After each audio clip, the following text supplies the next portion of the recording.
Hey everyone, my name is Kenny Connolly with Ministry Boost. I have with me Kelly Stockdale. She is the next generation pastor at Grace Hill Church in Memphis, Tennessee, but I want her to introduce herself to you. So go ahead, Kelly, introduce yourself to everyone.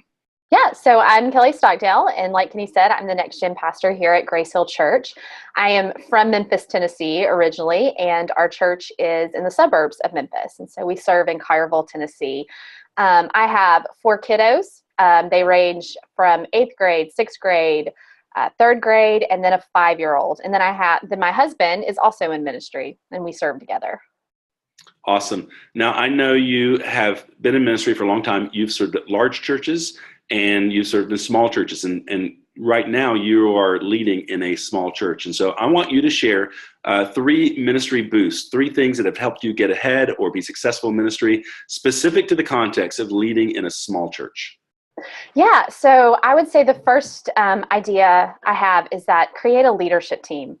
Leadership teams are so important in ministry, and it doesn't matter what size church you're at, a leadership team can help you carry out the vision. It's always important to invest in some of your most dedicated volunteers so that they can be vision carriers for you. And so sometimes that might look like 3 or 4 people sitting around a table when you're in a smaller church. I know when we started here at Grace Hill, we had a combined leadership team for our preschool and our elementary because we just didn't have enough volunteers to constitute separate ones. And so I think ministry can be so isolating, especially if you're serving in a smaller church, I think, because what we can kind of carry is the thought of, well, we're at a smaller church, so I can do these things on my own. And what we have to be constantly thinking in a smaller church, or really any size church that we're in, is that nobody wants to stay small. Nobody wants to stay stagnant, that we want to grow.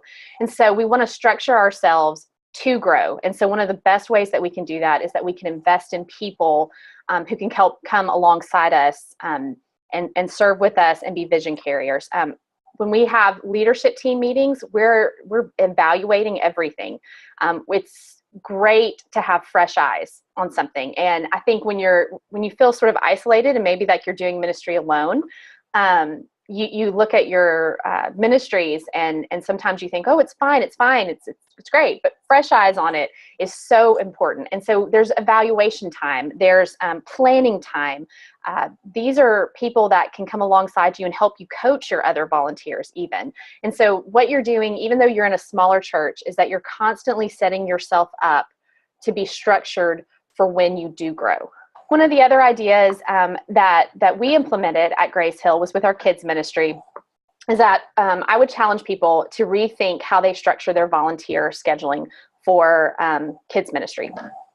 I think most of us are conditioned in a one service model because if you are in a smaller church, you're probably serving in a one service model. Most of us are conditioned to think week on, week off. That's how we serve.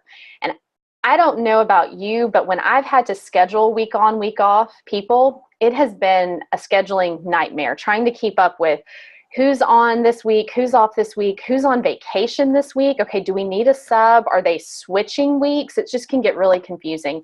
And so when we moved our ministry to a month on, month off, it became such a win for our small group leaders and our kids.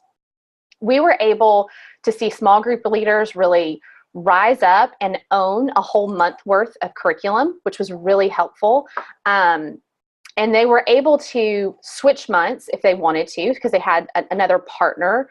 The downside of that is that they are out of service for a month. But if you think about it with people that are attending, even if they were set up for a week on, week off, and then they go on vacation for 1 week, they were out of service for 3 weeks anyway.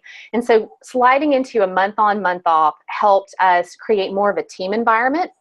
Our volunteers we were able to create a team. So let's say we took our third grade small group and we had 1 month someone serve, and then the second month, the next team would serve. And when we moved ourselves to 2 services, it was such an easy transition because we already had people in place. They were used to serving for a long amount of time. It wasn't asking them to serve every week faithfully wasn't a far stretch for them because they were already sacrificing in some ways.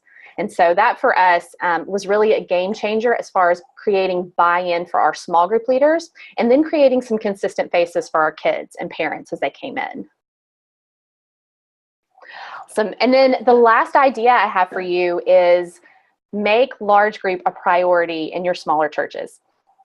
I think this is one of the areas in which it would be easy to say it's really not needed. We could just tell the Bible story in our classrooms. But really, this is one of the best ways to sort of, I would say, shake things up a bit.